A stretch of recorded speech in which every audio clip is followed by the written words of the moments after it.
बुलढाण्यातील CT scan सुविधा कालपासून बंद असून रुग्णांना मोठा मनस्ताप सहन करावा लागत आहे।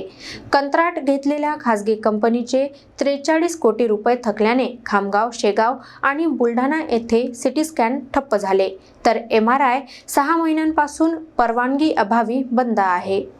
बुलढाणा जिल्ह्यातील सर्वसामान्य रुग्णांवर आरोग्य सेवेचा आणखी एक घाव बसला आहे। जिल्हा रुग्णालयातील सिटी स्कॅन सुविधा कालपासून पूर्णपणे बंद झाली। कृष्णा डायग्नोस्टिक या खासगी कंपनीकडे कंत्राटीत सेवा असून राज्य सरकारकडून तब्बल 43 कोटी रुपयांच्या थकबाकीमुळे कंपनीने सेवा थांबवल्याची माहिती समोर आली आहे। याचा थेट परिणाम खामगाव, शेगाव आणि बुलढाणा या 3 केंद्रावर झाला। सकाळपासून अनेक रुग्ण आपली फाईल आणि रिपोर्ट घेऊन रुग्णालयात फिरत होते। डॉक्टरांनी तपासणी सुचवली असूनही सिटी स्कॅन सुरू नसल्याने सर्वांना खासगी केंद्रात जावे लागत आहे। त्यासाठी किमान 5 ते 6 हजार रुपयांचा खर्च येतो। गरीब आणि मध्यमवर्गीय रुग्णांवर याचा गंभीर आर्थिक भार पडतो। दरम्यान MRI सुविधा बुलढाण्यात गेल्या 6 महिन्यांपासून बंद आहे। परवानगी न मिळाल्याने महागडी मशीन निष्क्रिय पडली आहे।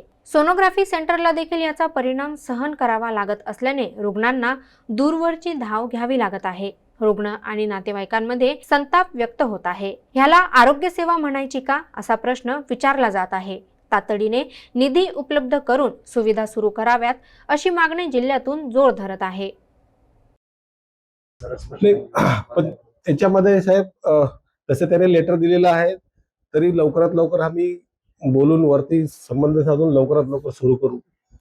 MRI सेंटर जे बंद आहे त्याच्याबद्दल पण जे आमच्याकडे मशीन इन्स्टॉल झालेली आहे, मशीनचं टेक्निकल स्पेसिफिकेशन जे होतं त्याप्रमाणे आम्ही वरी स्टेटला कळवलेलं आहे, तरी आम्हाला स्टेट लवकरात लवकर ते त्याबाबत पण आम्हाला परमिशन देईल लवकरात लवकर ते पण झालं नाही। त्याच्यामध्ये आमच्याकडे जो रुग्ण गव्हर्नमेंट हॉस्पिटलमध्ये सिटी स्कॅन करण्यासाठी येतो त्याच्याकडनं आम्ही कुठले पैसे आकारत नाही।